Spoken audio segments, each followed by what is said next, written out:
Bismillahirrahmanirrahim. Assalamualaikum warahmatullahi wabarakatuh. Waalaikumsalam warahmatullahi Alhamdulillahilladzi arsala rasulahu bil huda wa dinil haqq liyudhhirahu 'ala ad-dini kullih wa kafaa billahi shahida. Muhammadur Rasulullah walladzina ma'ahu asyidda'u 'alal kuffar ruhamaa'u bainahum tarahum ruk'an sujjadan yabtaguna fadlan min Allah wa ridwana. Asyhadu an la ilaha illallah wa asyhadu anna Muhammadar Rasulullah. Allahumma shalli ala sayyidina Muhammad wa ala ali sayyidina Muhammad kama shallaita ala sayyidina Ibrahim wa ala ali sayyidina Ibrahim wa barik ala sayyidina Muhammad wa ala ali sayyidina Muhammad kama barakta ala sayyidina Ibrahim wa ala ali sayyidina Ibrahim fil alamin fi hadhil majid. Amma ba'du, fa ya ayyuhan nas ittaqullaha haqqa tuqatih wa la tamutunna illa wa antum muslimun. Yang kami muliakan para sesepuh kita, para orang tua kita, di antaranya Bapak Syukri, Bapak Haji Santa, Bapak Sanin Doni, Bapak Sanin Akhir, Bapak RT, wabil khusus Ketua DKM kita Al-Mukarram Al-Ustaz Munajat Matan Allah Fituri Hayati, dan pembawa acara MC Bang Mian. Mudah-mudahan kita yang hadir diridhai oleh Allah Subhanahu wa taala. Bapak Jamaah Majelis Taklim yang dimuliakan oleh Allah Subhanahu wa taala, bertakwalah kepada Allah, takutlah kepada Allah, takutlah kepada Allah. Jangan sekali-kali kita meninggal kecuali dalam keadaan bertakwa. Jangan sekali-kali kita meninggal kecuali dalam keadaan beriman dan beristiqamah kepada Allah Subhanahu wa taala. Bapak jamaah taklim yang dimuliakan oleh Allah Subhanahu wa taala, marilah kita mengoptimalkan diri kita untuk meningkatkan takwa kepada Allah Subhanahu wa taala. Karena takwa sebagai modal, sebagai jalan keluar, sebagai solusi di dalam menghadapi problema hidup ini yang semakin luas, yang semakin kompleks sekali. Takwa di asal kata takwa yang tadi, yang artinya takut. Takut kepada Allah, bukan lari daripadanya. Takut kepada Allah, bukan menjauhnya. Justru takut kepada Allah Subhanahu wa taala dengan betul-betul menjadi orang yang bertakwa kepada Allah Subhanahu wa taala. Ashabul jamaah majelis taklim yang dimuliakan oleh Allah Subhanahu wa taala. Saya bertanya kepada Bapak, tahukah kita semuanya? Tahukah Bapak siapakah orang itu yang mendustakan agama? Siapakah orang yang menterlantarkan agama? Siapakah orang yang menghina agama? Hei manusia, tahukah kamu siapa yang membohong? Siapakah yang mendustakan agama? Siapakah yang mempermainkan agama? Di sini ada berapa kriteria orang yang disebut dengan mendustakan agama. Yang pertama, fadzalikal ladzi yad'ul yatim. Itulah orang-orang yang menghardik anak yatim. Orang-orang yang tidak peduli dengan anak yatim. Orang-orang yang tidak memperhatikan anak yatim. Orang-orang yang tidak memberikan anak yatim, itulah yang disebut dengan pendusta agama. Sungguh na'udzubillahi min dzalik. Bapak yang dimuliakan oleh Allah, apakah itu yatim? Dalam surat Al-Maun, al-yatim rajulun atau waladun shaghirun la abalah. Anak kecil yang tidak punya bapak atau ditinggal bapak. Kira-kira umur berapa Pak Ustaz? Paling tidak umur ya SMP lah. Kalau kita walaupun meninggal bukan anak yatim. Ini jangan sampai dibiarkan karena kita termasuk orang-orang yang tidak peduli dengan agama. Maka Bapak yang dimuliakan oleh Allah Subhanahu wa taala, ada fadilah keutamaan tentang memelihara anak yatim. Yang pertama keutamanya kata Rasulullah sallallahu alaihi wasallam, ana wa kafilul yatim hakadha fil jannah. Menunjukkan kepada dua tangan. Saya dengan orang yang memelihara anak yatim, saya dengan bersama orang yang mengasuh anak yatim begini. Di mana? Di surga. Artinya orang yang memelihara anak yatim sangat dekat dengan Rasulullah di surga.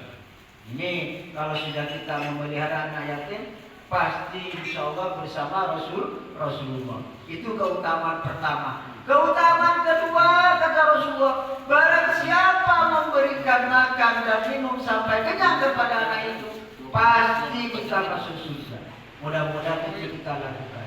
Yang ketiga keutamaan kata Rasulullah SAW adalah barang siapa memberikan makan sehari saja, maka dia pahalanya sama dengan sholat malam sepanjang malam sebulan. Kira-kira kita mampu nggak sholat malam? Tidak mampu, Bapak yang dimuliakan oleh Allah Subhanahu wa Ta'ala. Keutamaan yang terakhir kata Rasulullah SAW, rumah yang paling baik bukan rumah yang gede, bukan rumah bertingkat, bukan rumah apa?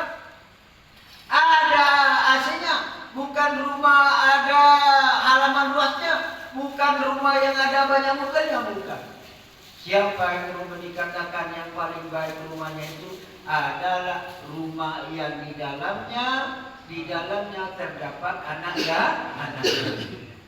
Maka Rasulullah SAW rumahnya kecil, tapi Rasulullah berkata, baiti jannati, rumahku adalah surgaku. Mengapa? Karena di dalamnya terdapat anak yatim, karena di dalamnya adalah bacaan-bacaan atau terdapat orang-orang yang soleh. Mudah-mudahan walaupun rumah kita kepada orang miskin. Orang miskin apa bedanya Pak dengan orang fakir?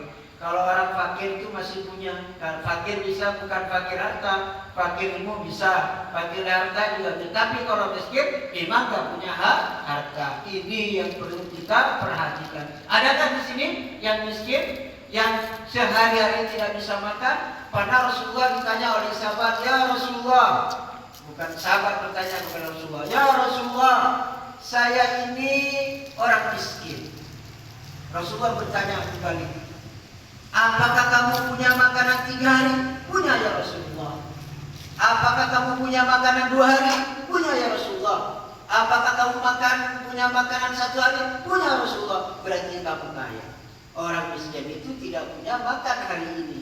Kalau sudah 1 hari, 2 hari, 3 hari, itu namanya bukan dikatakan orang miskin, tapi orang kaya. Tapi coba sekarang Bapak yang dimuliakan oleh Allah, yaitu tabungannya di bank mana, di bank ini pada ada semuanya, di bank Atam, bank Rehan, semuanya pada ada. Berarti kita jangan mengaku miskin, kita sebenarnya kaya. Maka jangan sampai kita tidak peduli dengan orang miskin di sekitar kita. Kita rajin menunaikan ibadah haji, kita rajin berumrah, kita rajin pesta-pesta, tapi tidak peduli dengan sekitarnya. Kitalah yang bertanggung jawab. Yang kedua adalah wala yahuddu ala ta'am miskin, yaitu tidak memberikan makan kepada orang miskin.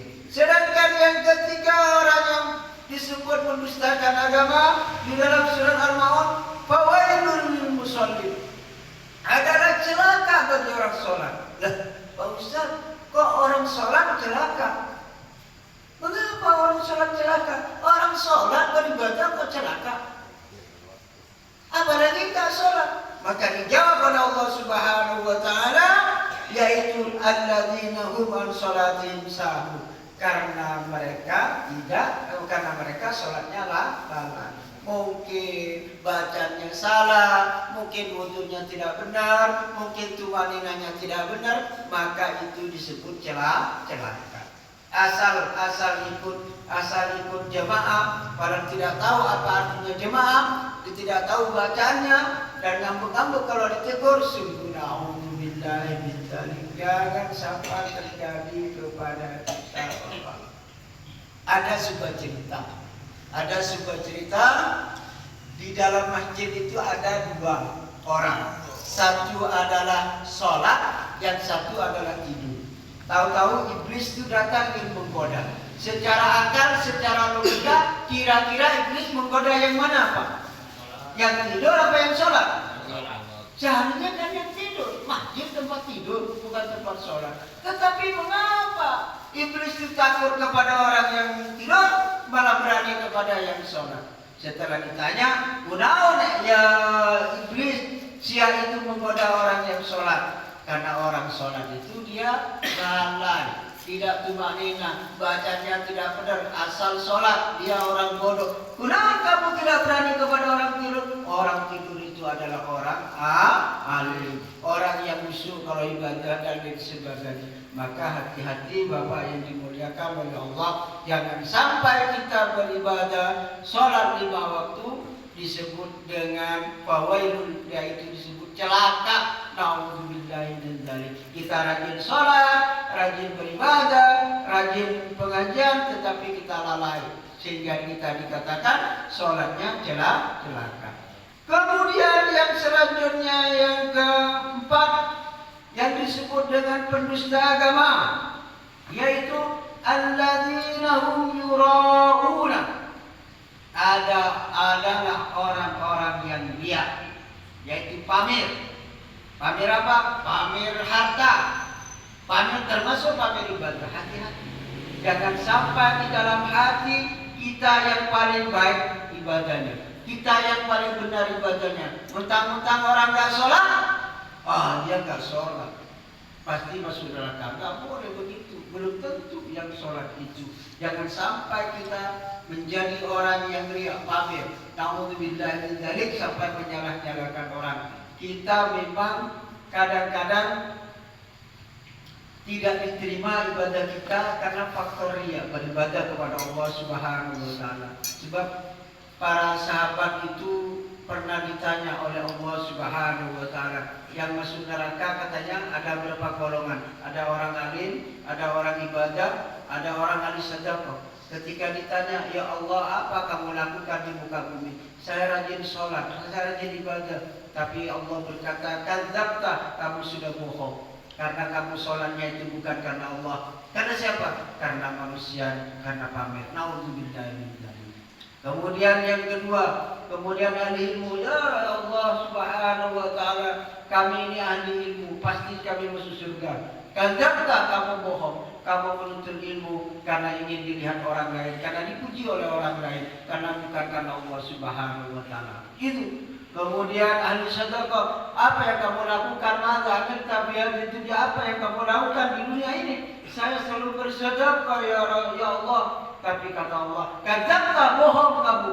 Karena sedekah kamu bukan karena Allah, tetapi semata-mata karena orang lain. Riya, pamer. Nauzubillahi min dzalik. Jangan sampai kita pamer riya. Kita mudah-mudahan rendah hati. Artinya kalau urusan ibadah, mudah-mudahan jangan sampai kita pamer, jangan diberitahukan. Alhamdulillah, di WA kadang-kadang itu saya sudah mentamatkan, saya sudah tadi malam sholat tahajud, alhamdulillah, dan seolah-olah dia yang benar. Kita berusaha ketika kebaikan-kebaikan orang lain tidak tahu, itu urusan Allah Subhanahu wa taala. Jangan sampai terjadi kepada kita.